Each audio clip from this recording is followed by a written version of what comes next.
आता बातमी पावसाची आहे। सांगलीमध्ये पुन्हा एकदा मुसळधार पावसाला सुरुवात झाली आहे। चांदोली परिसरामध्ये अतिवृष्टी सुरूच आहे। सांगलीमध्ये कृष्णेची पाणी पातळी ही 40.6 फुटांवर गेलेली आहे। आपण अगदी 1-2 दिवसापूर्वीच बघितलं होतं कृष्णा नदी ही काहीशी का होईना संथ वाटचाल करत होती, मात्र आता पुन्हा एकदा धोका पातळीकडे नदीची वाटचाल सुरू झाली आहे।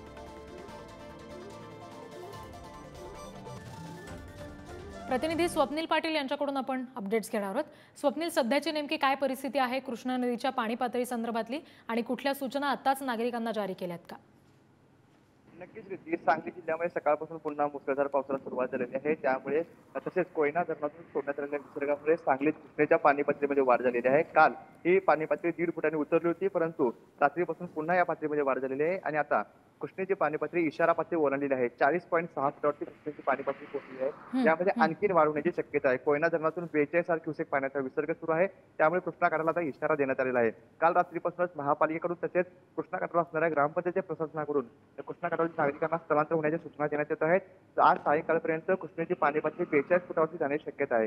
तसेच चांदोली धरण पाणलोट क्षेत्रामध्ये देखील मुसळधार पाऊस कोसळतोय। काल रात्री या ठिकाणी अतिवृष्टी झालेली आहे। तब्बल 85 मिलीमीटर पाऊस हा चांदोली पाणलोट क्षेत्रामध्ये पडलेला आहे। त्यामुळे चांदोली धरणाचा सध्या 11,000 क्युसेक पाण्याचा विसर्ग सुरू आहे। वारणा नदीच्या पाणी पातळी देखील वाढ होण्याची शक्यता आहे। त्यामुळे कृष्णा आणि वारणा या दोन्ही नद्यांच्या काठावरच्या नागरिकांना आता सूचना देण्यात आहेत आणि तसेच या पाणी पातळीत वाढ होण्याची शक्यता असल्यामुळे नागरिकांना स्थलांतर होण्याची देखील सूचना काल रात्रीपासून देण्यात येत आहेत। जी स्वप्नील, धन्यवाद दिलेल्या या सगळ्या माहितीसाठी।